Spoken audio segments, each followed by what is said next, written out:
Confuse मत होइएगा। Breaking news में सबसे पहले सबसे बड़ी खबर आपके सामने कि सीरिया में ईरान पर हमला।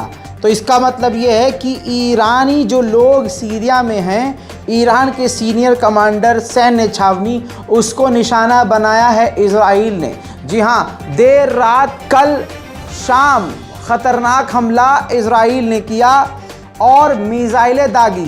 कहा जा रहा है दर्जनों मिसाइल सीरिया पर दागी, जिसमें से सीरिया के ईरानी एयर डिफेंस सिस्टम ने काफ़ी सारी मिसाइलों को तो रोका, लेकिन कई सारी मिसाइलें जाकर सही निशाने पर टकराई जिसे इजराइल ने निशाना बनाया था।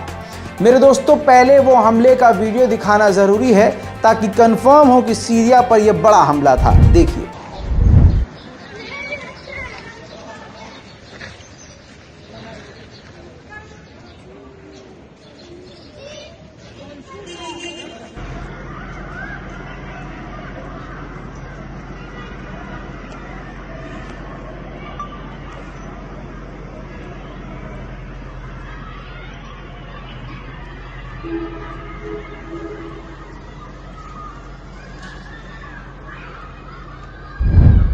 मेरे दोस्तों, क्लियर हो गया है कि हमला हुआ है। अब सुनिए क्या हुआ। 2 ईरानियों के मारे जाने की खबर आई कि 2 ईरान के सीनियर अधिकारी जिनका ताल्लुक IRGC से था मारे गए, लेकिन ईरान ने तुरंत इसको रिटेलिएट किया और झुठला दिया।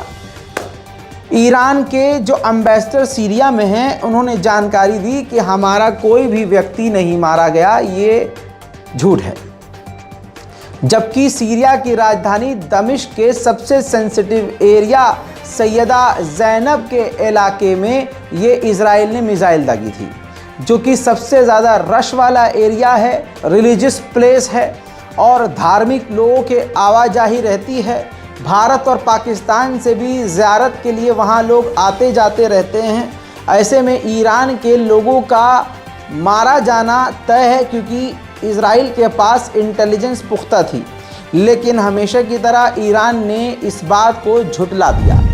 एक दिन पहले ही मैंने बताया था ब्रेकिंग न्यूज़ में कि जॉर्डन के बॉर्डर पर अमेरिका के बेस पर ईरानी लड़ाकों ने हमला किया, जिसकी जवाबी कार्रवाई शायद ये है जो इजराइल ने की। सीरिया में ईरानी लोगों को निशाना बनाया। इसके बाद ईरान की तरफ से सफाई आई कि जॉर्डन के एरिया में जो अमेरिका का बेस है उस पर हमने हमला नहीं किया, उसमें हमारा कोई हाथ नहीं है। उसमें जो लड़ाकू संगठन हैं वो इंडिपेंडेंटली लड़ रहे हैं, उसको हम हुक्म नहीं दे रहे हैं। उधर अमेरिका ने बताया कि आखिर जॉर्डन में हम ड्रोन हमलों को रोक क्यों नहीं पाए। अमेरिका के द्वारा बताया गया है कि हम ड्रोन से कंफ्यूज हो गए, हमें लगा कि वो शायद हमारा ही ड्रोन है और हमने रडार पर उसको डिटेक्ट करके अटैक नहीं किया, उसको रोका नहीं। बहरहाल इसका मतलब ये कि जो ड्रोन डिज़ाइन किया गया, जो ड्रोन आया जिसको देखकर अमेरिका कंफ्यूज हो गया, जाहिर सी बात है इसका मतलब वो अमेरिकी ड्रोन से मिलता जुलता होगा। और अमेरिकी ड्रोन की कॉपी 2 ही दुनिया में देश बना रहे हैं, चाइना या ईरान।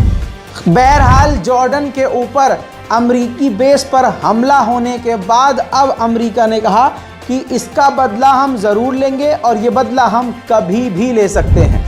एक खबर और आपको ब्रेकिंग न्यूज़ में देता चलूं, अगर आप सुबह ही सुबह हमारे वीडियो पर आए हैं और हमारे चैनल पर आए हैं तो आपका वेस्ट नहीं होगा टाइम। जो इराक और सीरिया में ईरानी लड़ाकू हैं वो अब अपनी जगहों से पीछे हट रहे हैं। कहा यह जा रहा है कि अमेरिका उन इलाकों पर और उनके ठिकानों पर बड़े हमले की तैयारी कर चुका है, इस वजह से वो लड़ाके पीछे हट रहे हैं। लेकिन ईरान का आखिर में फिर से भौकाल जारी है, क्योंकि सुपर पावर तथाकथित सुपर पावर अमेरिका ने कहा है, ये रिपोर्ट मौजूद है, कोई भी बात अपने मन से नहीं कह रहा हूँ, सीधी सीधी अमेरिका ने बात कह दी है कि हम किसी भी तरह से ईरान से जंग की तलाश में नहीं हैं। हम नहीं चाहते कि ईरान से डायरेक्ट हमारी जंग हो। फिलहाल की ब्रेकिंग न्यूज़ में आज और अभी के लिए इतना ही। इस रिपोर्ट को शेयर कीजिए और इंतज़ार कीजिए हमारे अगले अपडेट का। जय हिंद।